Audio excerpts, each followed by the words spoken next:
Hi, my people. Welcome back to 100 Days of Data with Miss Mailiana. I am Francisca Mailiana Zonki, your lead tutor for this challenge. I'm mostly known as Miss Mailiana, a data tutor, AI tutor. I call myself the best tech tutor, and I hope you are learning from this challenge as well. So today is day 67. We have 23 more days to go, and we are going to wrap up as well. All right, so understanding visualization as a communication tool is what we are discussing today, right? When you take the whole data analytics process, one of the major process is actually visualization. And actually, I don't know if it's still in existence. I would have to update my news on that. There is a role called data visualization specialist, right? Whereby you are not focused on getting the data, analyzing it, and all that. But what you do as a data visualization specialist is to understand what the other analysts are trying to communicate, and you build a better dashboard, a better report to showcase what the insight is all about. So they are more focused on making colors work, taking the right charts, designing dashboards and all that. As of now, because of the high rate of AI coming in and all that, some of these visualizations could be done with AI, but the work of a data visualization specialist is to be able to communicate word for word in a visualized state, like more of like taking how artists draw, like they'll draw maybe a woman by the riverside, by the seaside and all that, and immediately you see the picture, you know that, oh, this is a woman by the seaside. Or you can see a picture that you can see the sea, you can see the trees, you can see everything, and you're like, oh, this is that, right? They are more of like an artist in the data world. They make the data that we gather, we inspect, we analyze, and everything look more presentable and more unique and easy to understand, right? So that's what visualization is all about, for it to be easy to read. If you are not in the room as an analyst or as the person who did the work,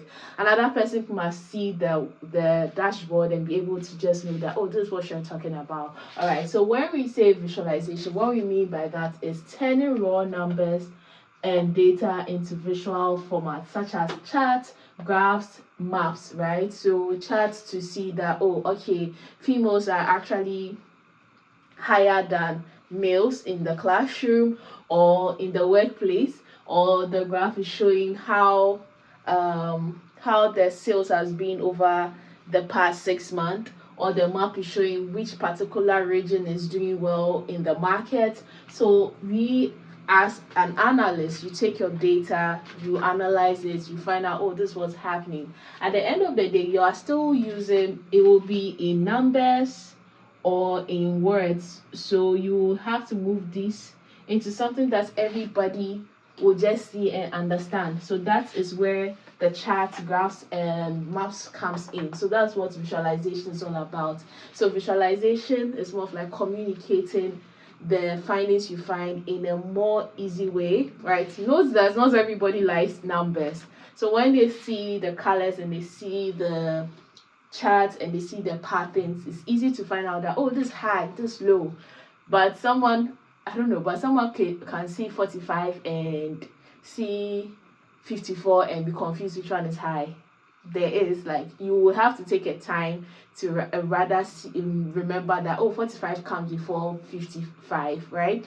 Or 54, right? But immediately you see the two lines, like high lines, whereby it's what 45 and 54, it's like you can see that, oh, this higher immediately. But if they are just numbers, now the person has to think. So it's more of like, you don't want your viewers or the person you are presenting to overthink, so you're actually making the thing easier for them. So that's what visualization is. So always remember that if you are doing any visualization, you should be able to like everybody should be able to read your charts easily. They shouldn't struggle to read as well. So ever since I started teaching data analytics, I don't overcomplicate making dashboards for my students. I make it as easy as possible so that they understand the concept before when they upgrade, they can beautify it, and they do amazing as well. All right, so one thing I want you to notice is that if you cannot communicate your data findings, your work is useless, because if they can't understand, right? If they can't understand what you found, then what at all are you doing? You are doing the work for yourself. So always remember that when it comes to data analytics, you doing the work, it doesn't end with you. It ends with people who will come and see your work, read it, and understand what you're talking about. Okay, so there is something very crucial in data analytics, which is that you are actually analyzing data so that you can make decisions, so that organizations can make decisions, so that businesses can make decisions. So therefore, there is a whole decision flow, a simple one that you have to have in your mind, that okay, whenever I'm doing an analysis, as maybe you're starting your whole journey, the whole process is like you have to make sure that there's a decision made. Sorry for the noise, by the way. All right, so the very first thing you always do is what you have your data, you have your raw numbers, your facts, your records, and you start to analyze. When you analyze and you get your findings and everything, you visualize. So you have your charts to visualize so that it's easy to understand. Then now you move on to actually having the insight that, okay, I have gone through this. This is what I can see. This is what is on the dashboard. Okay, this is what the business is currently doing. And when we do this and this and that, we can move on to grow. Note that all organizations actually want to grow. As humans, we want to grow and become better. So there are decisions that will make you grow, and there are decisions that will actually stop you from doing the bad, from getting bad results as well. So before you are done doing your analysis and you have your visualizations, you have your final answer, which is your interpretation. Then now you get to know the action to take to grow the business, right? So in simple terms, we have the DCID, right, to actually go with it. So if you have this in mind that, oh, anytime I'm doing my analysis, I'm doing a project, after I'm done, my visualization should communicate so that there's easy interpretation and know what is going on, why it's happening, what do we do, and all that, and then we get into taking an action. So most of the time, I say this to every learner, that the decision part is the crucial part of you being an analyst, a data analyst, any analyst. The decision part is you being an analyst. So you are not just a tech person, tech bro or tech sis. You are actually a stakeholder. Okay, you're a stakeholder that is going to look at what the organization is doing, what the business is doing to do better, like to let them do better. So your decisions are really important as well. Like giving suggestions, giving recommendations. That's where you can boldly showcase your intelligence, showcase who you are, right? Because most of the time, right now, you can actually use AI to like speed track your analysis and everything. But when it comes to making the decisions for the business, you in the business knows what is really working, and so therefore you are the one that has to guide the decisions and all that as well. All right, so take note of that. Sorry for cutting you, but I'm here to introduce you to the Data Foundation program, a program created for you so you can upgrade your skills as you have started learning from this platform. This program has the weekend classes, weekday classes, and in-person classes that happens at least once every month.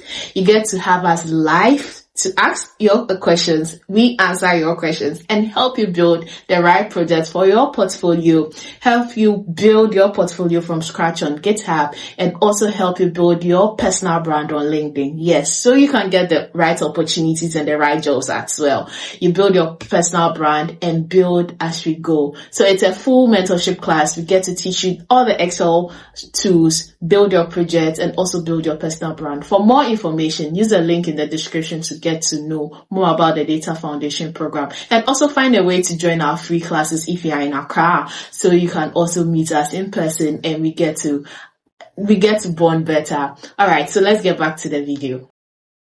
All right, so let's talk about storytelling, right? Storytelling is one other thing you have to take seriously. Everybody like gist. So when you do your analysis and everything, there has to be some just given that this is what is happening, no, right? So most of the time when you do your visualization and you are done, the next thing, sorry, when you are done with your visualization, the next thing you have to think about is storytelling, right? What story is your chart giving? So most of the time I say that if you are doing a dashboard,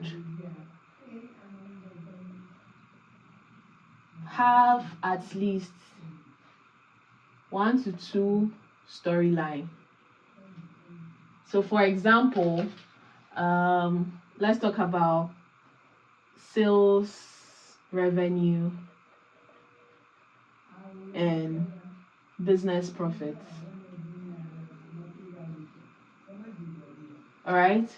So mainly that the storyline is under revenue and profit. So if anybody comes to see your dashboard with the visualization and everything, the two things or the two stories they go home with or they read is what about this revenue that the business generated and the profits that came out of that. That's the story you are giving. That's your story context. Okay, so storyline like story context. So it means that when you talk about you're done with your visualization, you have to think of story that your visualization is given or your dashboard is given. Then there's always a context, okay? Then the meaning of the context, you can see, okay, this is high, this is low, and all those things. And then also a direction. So if the profit is getting lower, there'll always definitely be a direction of, okay, what next do we do to make more money, right? And that is when we say that, okay, the charts from the dashboard is what is happening, right? What is happening. But the story behind it is, okay, why is it happening and what do we do, right? So sometimes you know that, okay, sales is going down and that means profit is going down. What is needed to be done to grow it? That is the final part of things, right? So it's like when someone sees the dashboard, they are saying, okay, revenue is good. Oh, like first half revenue was up, then first quarter revenue was up, second quarter it started coming down, third quarter is going down again.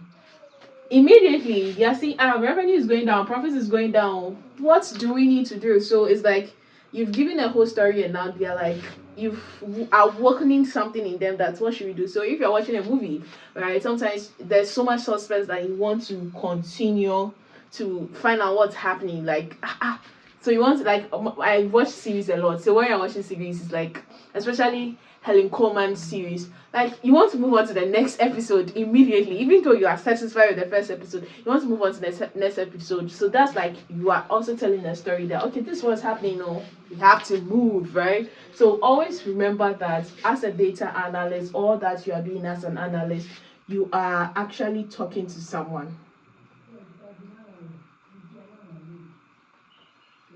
You are actually talking to someone. So always note that you are always talking to someone so that the person will understand what is happening and what they need to do to be better.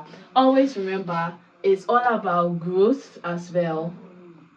So if there is no growth, there has to be something done to grow. If there is growth, there has to be something that needs to do that will grow more. So you have to take note of that. You are always talking to someone when you are doing your analysis. So do not think that you're just doing anything as well. Also note that when you are doing analytics and all that, you are actually trying to let someone or an organization or a business grow as well. All right. So let's move on to, okay, let me read some real world examples from the notes and then we call it a wrap for today. So the very first one is a data analyst at a retail company spots, let me take you to that, I can look at, spots that sales in the north region dropped 18% in March. They create a line chart to show the trend, then add context. The drop coincided with a new competitor opening 3 stores nearby. The context turns a number into a business insight. Let me take that again because I think I didn't really read it well.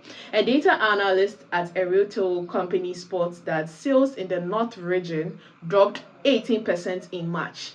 They create a line chart to show the trend, then add context.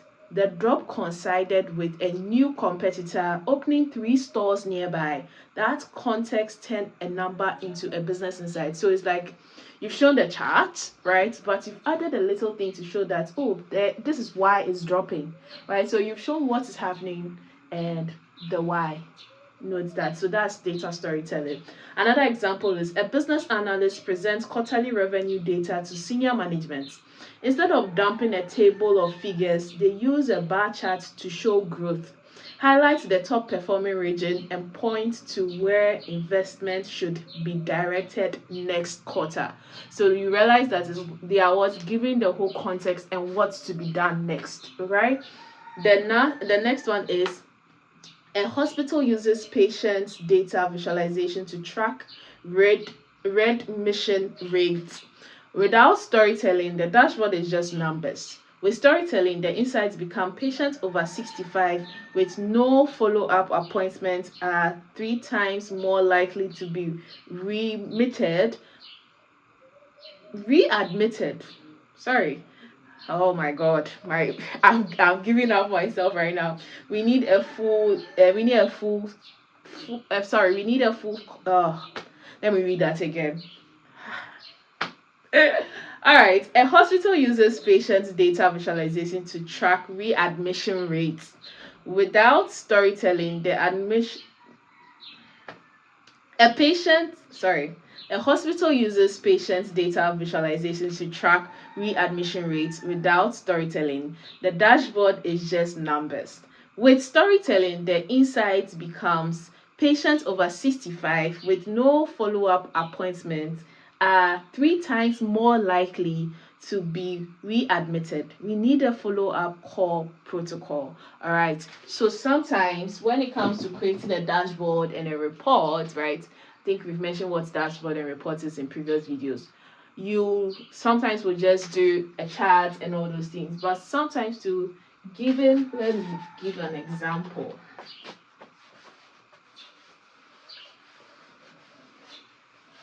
So I'm about to draw a dashboard, okay? So let's say this is my dashboard. Which one should I use? Let's just use the sales. All right, and then I do a line chart. So January, February, March, April, May, right? So January goes, February goes, and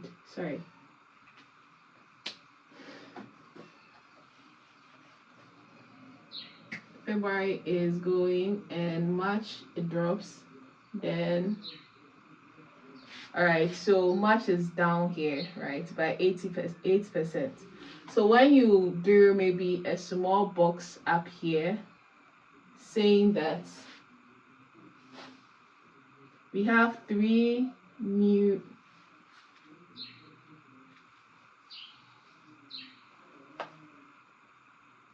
stores opened